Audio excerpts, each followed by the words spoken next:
आवाजावरून जर तुम्हाला कळालंच असेल की आज मी तुम्हाला क्रिस्पी चटपटीत कुरकुरी भेंडी करून दाखवणार आहे आणि तेही घरातलेच बेसिक साहित्य वापरून करून दाखवणार आहे। त्यामुळे व्हिडिओ स्किप न करता शेवटपर्यंत नक्की बघा।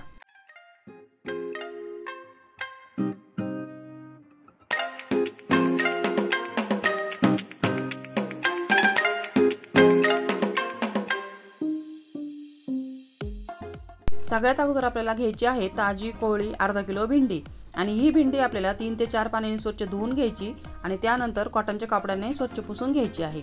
आणि आता ही भेंडी आपल्याला मी व्हिडिओमध्ये दाखवते त्याप्रमाणे चिरून घ्यायची आहे। एका भेंडीचे 4 भाग केल्यानंतर आतमधलं जे बी आहे ते आपल्याला काढून टाकायचं आहे, कारण या बीमुळे आपली भेंडी कुरकुरी होत नाही, ती नरम पडते, म्हणून हे बी आपल्याला काढून घ्यायचं आहे। आणि हे निघालेले बी फेकून न देता याची देखील आपण भेंडीच्या भाजीप्रमाणे भाजी तयार करून खाऊ शकतो।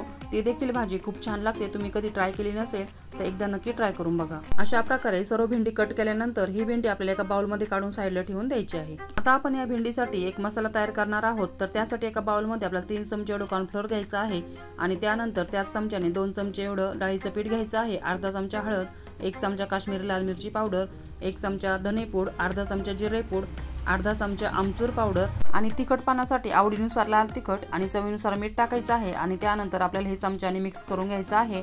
आणि आता हा तयार केलेला मसाला आपल्याला चाळणीमधून अशा प्रकारे चाळून घ्यायचा आहे आणि त्यानंतर याला मिक्स करून घ्यायचा आहे। अशा प्रकारे हा मसाला चाळून घेतल्याने भेंडीला सगळीकडे एकसारखा लागला जातो आणि पिठाच्या काही गाठी राहिल्या असतील तर त्या देखील मोडल्या जातात। यानंतर याला आपल्याला पाण्याचा थोडासा शिपका देऊन घ्यायचा आहे, जेणेकरून हा मसाला भेंडीला चिटकून राहील।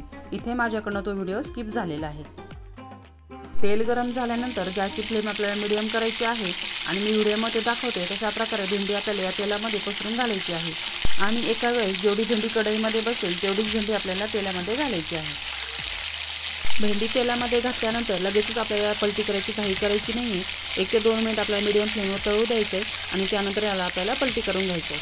आपण जर लगेचच याला पलटी करायची घाई केली तर आपल्याला ह्याला भेंडीच्या वरती जो मसाला चिकटलेला आहे तो तेलामध्ये सगळा सुटून जाईल। तुम्ही इथे बघू शकता आपली भेंडी छान तळून झालेली आहे, थोडीशी कडक देखील झालेली आहे। आता मी तिला चाळणीमध्ये काढून घेते।